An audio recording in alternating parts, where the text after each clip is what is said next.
Opa, meus manos, então, nos foram apresentados diversos personagens, e durante a Liga Não Egoísta tivemos alguns com mais destaques que os outros, e nesse vídeo iremos falar sobre 5 jogadores que foram subestimados durante a Liga Não Egoísta. Então bora pro vídeo. Desde o início, Hashi sempre foi um jogador excêntrico. Antes da segunda seleção, ele ainda jogava de atacante, mas ele nunca teve aquele diferencial. Ele era esforçado, mas acabava ficando ofuscado por nomes como Izag, Nag e Barou. Infelizmente, não tinha como ele competir. Ele continuou assim até a segunda seleção. Passou meio apagado e despercebido. E quando chegou a Liga Não Egoísta, nós não tínhamos ideia das suas habilidades. Até que Noah viu em Hashi um jogador em potencial. Hashi havia evoluído, ele se esforçou para brigar entre os melhores. Com um overall de 81, agora ele podia jogar no time titular e poderia mostrar suas verdadeiras habilidades. Com seu físico e sua estamina quase infinita, Hashi passou a ser o coração do Bastard, o volante, com uma função extremamente importante. Mesmo assim, ele conseguiu desempenhar um bom papel. Sua marcação individual é o grande diferencial de Hashi, que é capaz de marcar o outro jogador de forma eficaz, usando seu físico e presença para impedir a jogada como desejar. Graças à sua personalidade agressiva, Hashi pode se tornar um verdadeiro incômodo para os oponentes, o que, combinado com a pressão que ele exerce sobre eles, às vezes até provoca uma reação ilegal, como demonstrado quando provocou o Rell ao cometer uma falta e recebeu o cartão amarelo. Nesse momento, Hashi demonstrou muita frieza e calma para não revidar. Isso mostra que ele é um jogador que tem autocontrole, e isso pode ser usado em momentos importantes. Sua habilidade de marcação individual é tão eficiente que Noah o reconheceu, e foi assim que ele se tornou o coração do Bastard. A resistência de Hashi parecia ilimitada. Com o passar dos jogos, sua resistência começou a aparecer e sua capacidade de criação começou a diminuir. A resistência de Hashi permite que ele continue jogando no seu nível máximo, que, combinado com a sua capacidade de marcação individual, o torna uma ameaça constante tanto na fase defensiva quanto na ofensiva. Mesmo na Liga Não Egoísta, a resistência de Hashi ainda é maior do que todos seus outros colegas, mesmo aqueles que são mais habilidosos do que ele. A sua capacidade de marcação individual é outro diferencial. Dessa forma, ele se limita em uma área de meio círculo com um raio de 2 metros até o adversário. Dessa maneira, ele ganha mais chances de interceptar um passe ou até mesmo roubar a bola do adversário. Essa estratégia é baseada em sua garra e força de vontade, utilizando o melhor da sua resistência e sua habilidade de duelo. Hashi fez uso dessa estratégia pela primeira vez para conter Mark Snuff, e ele conseguiu ser eficaz o suficiente para forçá-lo a recuar a bola. Por muitas vezes, Hashi foi subestimado e até esquecido. Ele não tem brilho natural, ele não é o mais habilidoso. Mas em contrapartida, ele se tornou um especialista em duelo, marcação individual e, acima de tudo, agora ele pode ser um motorzinho de qualquer time. Aquele jogador que não cansa em nenhuma jogada e só para quando desarma o adversário. Ele se tornou um predador letal quando o assunto é duelo físico. O cara não tá pra brincadeira. Nico é, sem dúvidas, um dos jogadores mais subestimados de toda a obra. No início do mangá, ele era alguém semelhante a Izag, um atacante que conseguia decidir uma partida apenas com sua visão e seus pensamentos estratégicos, usando seus companheiros como ferramentas para avançar. Mas ao perder para Izag, Nico se encontra em uma queda de identidade. Ele precisa encontrar seu ego ideal, e durante a segunda seleção ele passa meio despercebido. Mesmo com seu estilo analítico, ele ainda não conseguia sair das sombras dos outros jogadores. Eles meio que ofuscavam o seu talento. Mas para Ego, Nico tinha um valor importantíssimo. Nele, Ego enxergou um jogador que nem mesmo Nico sabia que poderia ser. E durante o amistoso contra a EXO-20 do Japão, Nico foi escalado como zagueiro, e mesmo sem entender, ele desempenhou um papel fundamental. Sem ele na defesa, com certeza que ele seria outro jogo. Ele pôde absorver a maioria dos parâmetros do campo, bem como fatores como estilo de passe e movimento de jogadores sem a bola, para determinar onde está o maior perigo e exterminá-lo. Nico, como um dos jogadores mais inteligentes do Blue Lock, tem uma consciência espacial que pode rivalizar com a de Izag, e que pode acompanhar as forças combinadas de Sai e Shidou, mesmo ao custo de uma lesão. Naquele momento ele foi cirúrgico, fazendo uma excelente análise e interceptação precisa. Na Liga Não Egoísta, suas habilidades foram aprimoradas ainda mais, sendo capaz de interceptar e roubar a bola que estava com Izag e de outros jogadores de alto nível em diversas ocasiões. Esse é seu estilo de torre de vigilância. Quando foca sua visão nos jogadores ao redor e não no jogador que carrega a bola, ele acaba atuando como uma torre de vigia na linha defensiva, identificando a ameaça mais perigosa ao gol da sua equipe. E ao identificar o caminho exato, Nico avança para exterminar com frieza e eficácia. Durante o amistoso ele conseguiu interceptar o passe de Sai para Sendou e também um passe que Sai fez para Shidou.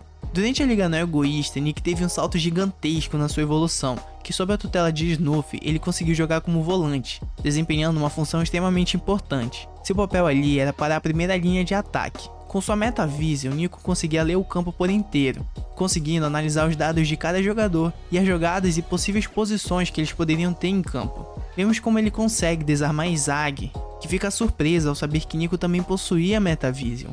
Mesmo com sua Metavision em desenvolvimento, ele já se torna um jogador extremamente importante. A leitura de jogo, interpretação e estratégias são de alto nível. Nico tem várias qualidades, mas ainda assim é subestimado. Mas a culpa não é dele, talvez seja nossa mesmo. Nós nos acostumamos a ver jogadores extremamente chupados. Mesmo Nico sendo um excelente jogador, ele é mais próximo da nossa realidade, seja como zagueiro ou como volante. Nico consegue entregar tudo de si, mostrando que ele lutou e se esforçou para chegar aonde chegou.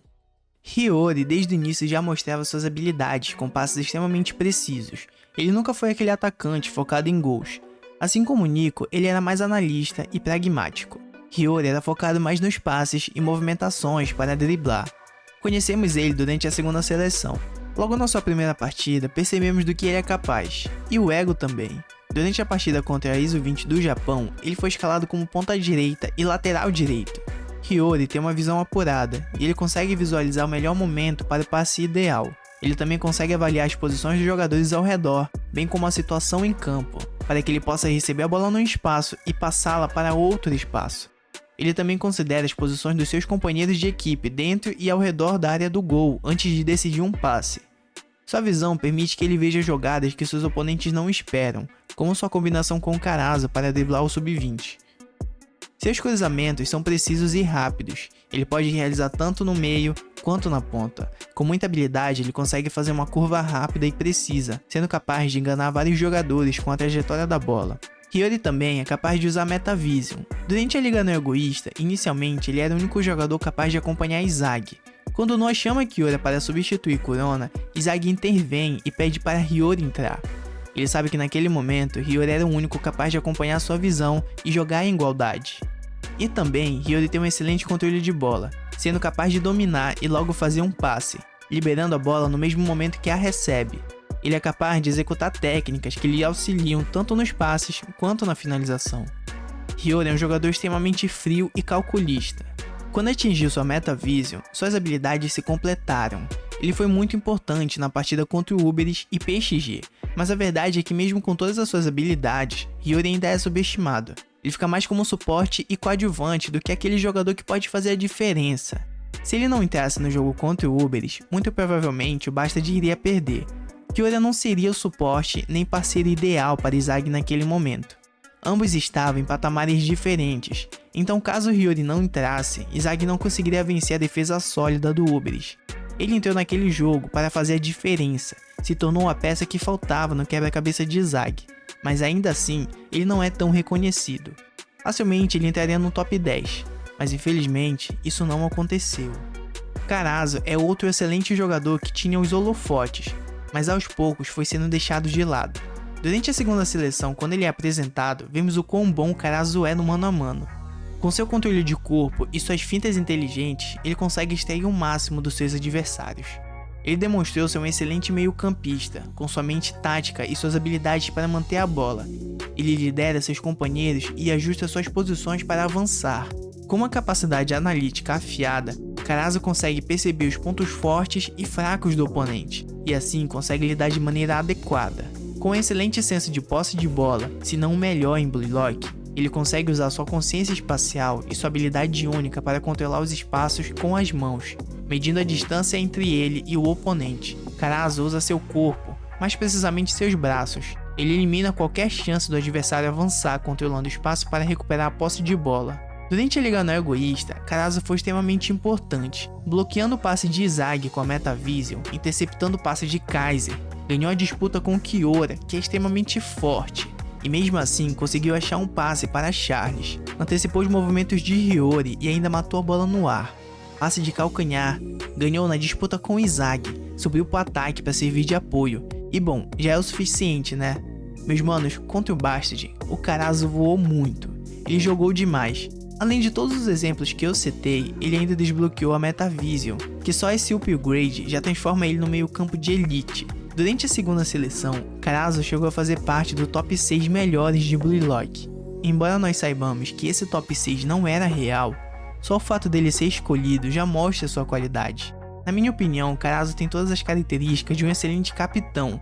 Inteligente, analisa bem o jogo, entende como os jogadores pensam e ainda consegue assumir o protagonismo, nem que seja por um breve período. Hoje ele é um ótimo volante, mas ainda assim ficou fora do top 10.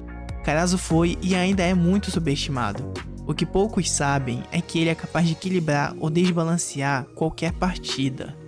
O Rell já demonstrava ser muito habilidoso desde o início do Blue Lock, sendo um excelente atacante, mas com o início da segunda seleção ele decaiu muito. Sem Nagi ao seu lado, Rell teve que reaprender a jogar futebol. Precisou encontrar uma nova fórmula para evoluir, e foi nessa busca por evolução que o Rell criou o Camaleão, hoje sua principal arma. Com o Camaleão, o Rell é capaz de copiar qualquer arma e jogada que tenha visto com 99% de precisão, como vimos quando ele copiou os movimentos de Aiko e Nagi contra a ISO 20 do Japão. E durante a Liga Não Egoísta, Rell evoluiu muito quanto a tela de Chris Prince. Rell se tornou um jogador capaz de assumir qualquer função dentro de campo, um jogador extremamente versátil. Apesar de não jogar futebol desde pequeno, Rell é muito habilidoso. Enquanto outros jogadores têm pontos fortes e negativos, Rell é totalmente balanceado em tudo. Elevando seu estilo camaleão, Rell usa suas habilidades quase perfeitas para copiar jogadores de alto nível, podendo ser um atacante de ponta quando precisar e quiser. Como vimos quando ele usou aquele chute de trivela copiando aquele gol absurdo do Rim. Mas o Gagagoat impediu que fosse gol. Rell foi capaz de copiar a caneta de Sai, também copiou a caminhada furtiva de Otoya e o tiro direto de Zag que ele executou logo em seguida.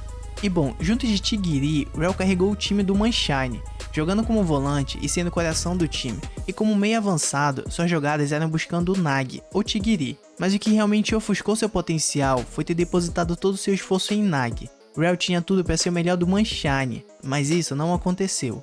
Rell foi subestimado ao ponto de continuar na sombra de Nagi, mesmo sendo capaz de usar o Camaleão, e agora com a Metavision, ele só se encontrou de vez quando o Prince decidiu acreditar nele, e foi aí que as fichas caíram. Rell é um jogador de ponta e terá grande importância na Copa do Mundo Sub-20. Ele ficou entre o top 7, mas ainda é dificilmente mencionado como alguém importante. Apesar das suas habilidades apelonas, ele é deixado de lado por não ter tido feitos tão grandes. Mas sabe, se bobearem, o Rell logo pode rivalizar com o top 1 da obra. E bom, esse foi o vídeo, meus manos. Agora comenta aí quais são os jogadores que vocês acham ser os mais subestimados. Tamo junto e valeu!